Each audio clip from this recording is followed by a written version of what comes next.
জামাইয়ের সঙ্গে পালালো শাশুড়ি। ফুলসজ্জার রাতে স্বামীকে ঘুমের ওষুধ খাইয়ে বেহুশ করে 12 লক্ষ টাকার গয়না চুরি করে 500 টাকার নোটে গান্ধীজির মুখ নয়। শ্বশুর বাড়ি থেকে টাকা গয়না চুরি, গ্রেফতার জামাই। নমস্কার।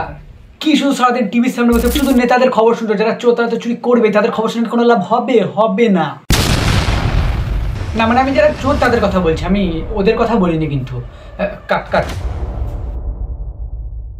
তো আজকের ভিডিওতে আমি তোমাদেরকে এমন কিছু খবর শোনাতে চলেছি যে খবরগুলো শোনার পর তোমাদের নিচের জিনিস মাথায় উঠে যেতে পারে। দুই সন্তানের মায়ের সঙ্গে পরকীয়া হাতে নাতে ধরা পড়লো জলপাইগুড়িতে। ঘটনায় চাঞ্চল্য ছড়িয়েছে জলপাইগুড়ির বিবেকানন্দ পল্লী এলাকায়। হ্যাঁ ঠিকই শুনলে, এইরকমই কিছু উদ্গান্ড মার্কা খবর আজকের এই ভিডিওতে দেখাতে চলেছি। তাই ভিডিওতে কিন্তু কিছু শুদ্ধ ভাষার ব্যবহার করা হয়েছে, তাই কানে হেডফোনটা দিয়ে নাও আর ভিডিওটা এখন লাইক করে চ্যানেলটাকে সাবস্ক্রাইব করে দাও। চলো আর খবর না দিয়ে আজকের ভিডিও শুরু করি। তো চলো প্রথম খবরের দিকে নজর রাখি কি আছে। ফুলসজ্জার রাতে স্বামীকে ঘুমের ওষুধ খাইয়ে বেহুশ করে 12 লক্ষ টাকার গয়না চুরি করে চম্পট দিল স্ত্রী। না মানে ওকে কি আমরা ধর্মপত্নী বলবো না সালা বকুলতলা শ্মশান গাছের পেতনি বলবো? ঘুমের ওষুধ খাইয়ে বেহুশ করে 12 লক্ষ টাকা নিয়ে চম্পট দিন দিল। খোয়া গেল বরের মোবাইল ফোন ও মধ্যপ্রদেশের ছতরপুরের ঘটনা। দেখো যারা বিয়ে করতে যাচ্ছ তাদেরকে একটা সতর্কবাণী, দেখিয়া করিবে বিয়ার পর আর দেখার সুযোগ পাবে না। এরকম কেস তোমার সঙ্গে ঘটতে পারে। সঠিক বলেছেন। আচ্ছা যাই হোক, চলো পরবর্তী খবরের দিকে নজর দেওয়া যাক। শ্বশুর বাড়ি গিয়ে নিজের শালার স্ত্রীকে বিয়ে করার জন্য তুলে আনতে চাইছিল জামাই। না মানে এটা কি জামাই নাকি এটা জনিদার জেরক্স কপি? মানে বিয়ে করতে যাচ্ছিল একজনকে আর তুলে আনছে আর একজনকে, মাথায় আসে কোত্থেকে? এতে শ্বশুর শাশুড়ি বাধা দিলে বাড়িতে পেট্রোল ঢেলে আগুন ধরিয়ে দেয় জামাই রমজান শেখ। এই মেরেছে, একে জামাই বলা যাবে না একে জামাইয়ের নামে জঙ্গি বলবো? জামাই রমজান শেখ আগুন ধরিয়ে দিয়ে সেও কিন্তু পালাতে পারেনি, মৃত্যু হয় তারও। বাড়িতে বম মেরে আহত করে সেও মারা গেছে। শালা ডাকাত রূপী জামাই নিজের শ্বশুর বাড়িতে আগুন লাগাতে চেয়েছিল, নিজের পোলতেতে আগুন লাগে নিজেই পটল তুললো। সোনার দোকানদারের বউ পালিয়ে গেল দোকানের কর্মচারীর সাথে। না মানে এখানে কি কর্মচারীটার কোনো পাওয়ার আছে নাকি সোনার দোকানের বউয়ের কোনো মাথায় ছিট আছে? ভাবার বিষয় এটা। নয়তো সোনার দোকানের মালিককে ছেড়ে কর্মচারীর সাথে পালাই গেছে। জানা যায় ওই কর্মচারী ওই সোনার দোকানে কাজ শিখতেন, কিন্তু সম্পর্ক যে এত দূর গড়াবে সোনার দোকানের মালিক তা বুঝতে পারেনি। কে বা বুঝতে পারে? কর্মচারীকে থুয়েছে কিন্তু কর্মচারীদের তলায় তলায় এইরকম প্ল্যান করে আছে, সেটা কে বুঝতে পারে? ওই মালিক জানায় বিয়ে করার এখনো 1 সপ্তাহ হয়নি, এর মধ্যে বউ কিভাবে পালায়। তারপর জানা যায় ওই দোকানদারের মালিকের বউ আগে থেকে দোকানদারের কর্মচারীর সাথে সম্পর্কে লিপ্ত ছিল। বাড়িতে বিয়েতে রাজি না হয় বাবা মায়ের কথা বিয়ে করেন ওই মেয়ে। এই জন্য বিয়ের 1 সপ্তাহ পরে সুযোগ পেয়ে চম্পট দিল সুইজারল্যান্ডে বউ। এই খবরটা দেখে একটা জিনিসই বোঝা গেল, বিবাহ করার আগে 1000 বার নয় লাখ বার যাচাই করে নেবে যে কারোর সঙ্গে পীড়িত আছে নাকি। নয়তো 1 সপ্তাহ তো তাও হলো, তোমার 3 দিনের মাথাতেই মনে হয় চম্পট দিয়ে নেবে। শ্বশুর বাড়ি থেকে টাকা গয়না চুরি, গ্রেফতার জামাই। শ্বশুর বাড়ি থেকে 1.5 কোটি টাকার গয়না ও 4.5 লক্ষ টাকা চুরি যায়। না ব্যাপারটা কি, যে ঘটনায় শুনছি সেই ঘটনাতে শ্বশুর বাড়ি জামাই শাশুড়ি বউয়ের সঙ্গে কোনো না কোনো আধার লিঙ্ক ভোটার লিঙ্কের কানেকশন আছে। না মানে তখনই দেখছি জামাই শ্বশুর বাড়িতে পেট্রোল ঢেলে আগুন লাগিয়ে দিচ্ছে, তখনই দেখছি বউ কর্মচারীর সাথে পালিয়ে যাচ্ছে, কেউ আবার শাশুড়িকে নিয়ে পালিয়ে যাচ্ছে। দেশ সংকট মে হ্যায়। সিসি ক্যামেরার ফুটেজ খতিয়ে দেখে গ্রেফতার করা হয় জামাইকে। কি দরকার ছিল চুরি করার? শ্বশুর বাড়িতে ঘর জামাই হয়ে থেকে গেলেই তো পারতো, 4.5 লক্ষ টাকার উপর বসে বসে খেত। হ্যাঁ ঘর জামাই হয়ে থাকতো, এই আর কি। জামাইয়ের সঙ্গে পালালো শাশুড়ি। শ্বশুর বাড়িতে থাকতো জামাই, শ্বশুর বাড়িতে থাকাকালীন শাশুড়ির সঙ্গে ঘনিষ্ঠ সম্পর্ক তৈরি হয়। এটা দেখার পর থেকে শ্বশুর বাড়িতে আর থাকা যাবে না, নয়তো বলা যায় না কখন কি হয়। এ নিয়ে আরো জেনে নেব। রানা দাস আমাদের প্রতিনিধি টেলিফোনে রয়েছেন আমাদের সঙ্গে। জামাইয়ের সঙ্গে শাশুড়ের একটি সম্পর্ক, বিবাহ বহির্ভূত একটি সম্পর্ক তৈরি হয়েছে এবং বেশ কিছুদিন আগে সেটা জানাজানি হয় এবং হাতে হাতে ধরাও পড়ে যায়।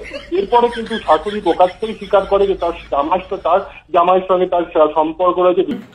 আর শুনে কাজ নাই, আমি বুঝতে পেরে গেছি। এই কলিকালে সবই হয়, খালি মরা মানুষ জীবিত হতে পারে না। কি এই কলিকালে সবই হয়, খালি মরা মানুষ জীবিত হতে পারে না? চুরি ডাকাতি তো সামান্য ব্যাপার, লাখ টাকার জন্য এরা নিজের বাপ মাকে মেরে ফেলতে একবার ভেবে পর্যন্ত দেখে না। বাদ দাও, চলো তার পরের খবরে নজর দিই। দুই সন্তানের মায়ের সঙ্গে পরকীয়া হাতে নাতে ধরা পড়লো জলপাইগুড়িতে। ঘটনায় চাঞ্চল্য ছড়িয়েছে জলপাইগুড়ির বিবেকানন্দ পল্লী এলাকায়। জানা গেছে দীর্ঘ কয়েক বছর ধরে এলাকায় তার স্বামী অনুপস্থিতিতে এক অবিবাহিত যুবকের সঙ্গে পরকীয়ার সম্পর্ক গড়ে ওঠে। না মানে এটা দেখার পর কি আর বাইরে কেউ কাজও করতে যাবে না?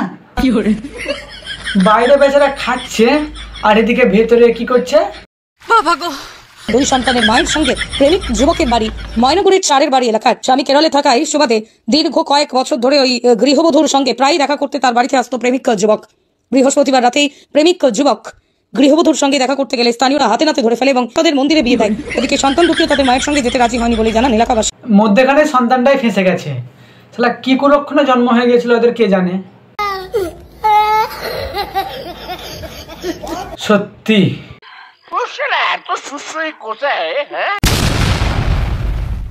23 বছরের ভাতিজার হাত ধরে পালিয়ে গেল 36 বছর বয়সী কাকিমা। আমার ছেলে ওর কাকিমাকে নিয়ে পালিয়ে গেছে। শুনতে অবাক লাগলেও এটাই সত্যি। এমনই এক চাঞ্চল্যকর ঘটনায় ব্যাপক হইচই পড়ে গেল ধূপগুড়ি শহরে। 5 বছরের শিশু ও স্বামীকে বাড়িতে ফেলে রেখে বিবাহিত ভাস্তাকে নিয়ে পগার পার কাকিমা। কি বলা যাবে আর? এগুলো দেখার পর কিছু বলার আছে? তোমাদের যদি কিছু বলার থাকে দেখো নিচে কমেন্ট বক্স খোলা আছে, তোমাদের মনের ভাষা লিখে দিও, আমি সেটা দেখার অপেক্ষায় থাকবো। দেরি করো না, এখনই লেখা আরম্ভ করো। পরিবারের সদস্যরা বলছেন একবার, দুইবার, তিনবার নয়, 5 বার বিয়ে করেছেন এই কাকিমা। 3বার বিয়ে হয়েছে, তারপর আমার দেওরকে বিয়ে করেছে 4টা, এবার আমার ছেলেকে নিয়ে পালিয়ে গেছে। এবার ধরো ওর 5টা বিয়ে হলো। না মানে এদের লজ্জা শরম ভয় ঘেন্না পিত্তা কিচ্ছু নাই, সব গাজার গাড়ি চলে গেছে। চলো তার পরের খবরে নজর দেওয়া যাক। কড়কড়ে 500 টাকার নোটে গান্ধীজির মুখ নয়, বসানো রয়েছে বলিউড অভিনেতা অনুপম খেরের। হ্যাঁ, আর দুদিন পর জনিদার মুখ, মিয়া দিদির মুখ, সানি দিদির মুখ, এগুলো বসান দিও, কোনো অসুবিধা হবে না। মানুষ বুকে ধরে রাখবে একবারে। তো এবার যে খবরটা দেখাবো সেটা দেখার পর এবার তোমাদের নিচেরটা মাথায় উঠবেই উঠবে। 42 বছরের পেশায় শিক্ষকের সাথে বিয়ে 18 বছরের এক পাত্রীর। কথাটা শুনে অবাক লাগলেও এটাই সত্যি। বলো আর কি বলতে চাও? পাত্রীর চেয়ে বয়সে 24 বছরের বড় পাত্র আর শ্বশুর মশাইয়ের থেকে মাত্র 6 বছরের বড় জামাই। শুনেছেন কখনো? হ্যাঁ, এরকমই ঘটনা ঘটলো সোমবার মুর্শিদাবাদের সাগরপাড়ার সিপাহী রচক এলাকায়। মুর্শিদাবাদে তা আবার? যদি কেউ এই ভিডিওটা মুর্শিদাবাদের কেউ দেখে থাকো, বলো কেমন লাগছে শুনতে? মজা আয়া। সরকারি চাকরিজীবী জামাই পেতে এরকমই কাণ্ড ঘটালেন পাত্রীর বাবা। তো যাই হোক, ওরা তো ওর কাজ করে দিয়েছে। এবার একজন ইন্টারভিউ নিতে এসেছিল, তার ডায়লগটা শোনো। আপনার সঙ্গে ছেলে ডিফারেন্স 6 বছর। আপনি তো ভেবে রাখেন যাকে জন্ম দিয়েছেন আর যার সঙ্গে বিয়ে দিচ্ছেন, আপনার সঙ্গে সেই ছেলেটা ডিফারেন্স আছে 6 বছর। আপনি ভাবতে পারেন আপনার যে আপনি ভাববে কি করে? যদি ভাবতো তাহলে কি কাজটা করতে পারতো? রূপশ্রীর এনকোয়ারি করতেছিলাম। বিয়ে বাড়িতে এসে যেটা আমরা দেখলাম যে মেয়ের বয়স 18 বছর 7 মাস, ছেলের বয়স 42 বছর 7 মাস। মানে আমরা যদিও মেয়েটার বিয়ে ভাঙতে আসিনি, একটা 18 বছর মেয়ের সঙ্গে 42 বছরের ছেলে বিয়ে হয় কি করে? যেমন করে আর 5টা সাধারণের বিয়ে হয়, একইভাবে কাকা ভেবেছিল বিয়ে দিবে। তো এই উদ্গান্ড মার্কা খবরগুলো তোমাদের কেমন লাগলো কমেন্ট বক্সে অবশ্যই জানাও। আর এই ভিডিওটা ভালো লাগলে লাইক করে দিও, চ্যানেলটা নতুন সাবস্ক্রাইব করে দিও, কেমন হচ্ছে অবশ্যই কমেন্ট করে জানিও। আর এই বন্ধুরা তোমাদের ধ্যান রাখি, বন্ধুদের সঙ্গে শেয়ার করে দিও। তো আজকে আসি, দেখাবো কোনো নতুন ভিডিওতে। ততক্ষণ যেন ভালো থেকো, সুস্থ থেকো, বাই। তোমার ঈদ মাজারে রাখিব, ছেড়ে দেব না।